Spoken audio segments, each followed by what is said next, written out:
Hi friends, welcome to my channel. ఈరోజైతే నేను మా పాప బ్యాంగిల్స్ అయితే మేకింగ్ చేస్తున్నాను. దానికి బ్యాంగిల్స్కి గోల్డ్ కలర్ థ్రెడ్తో అయితే థ్రెడ్డింగ్ చేశాను. చిన్నగా లోటస్ డిజైన్ అయితే వేద్దామనేసి అనుకున్నాను. ఒకసారి చూడండి.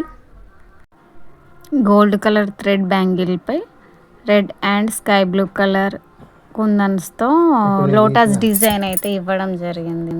టోటల్ బ్యాంగిల్ మేకింగ్ చేశాకైతే ఒకసారి నేను మీకు పిక్స్ పెడతాను. వీడియోలో పిక్స్ అనేవి షేర్ చేస్తాను. లాస్ట్లో ఒకసారి ఎలా ఉన్నాయో కామెంట్ చేయండి.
టోటల్ మేకింగ్ చేసిన తర్వాత డిజైన్ అయితే ఇలా ఉంది. ఒకసారి చూడండి. మా వీడియో కనుక మీకు నచ్చినట్లయితే like, share and subscribe my channel. Thank you.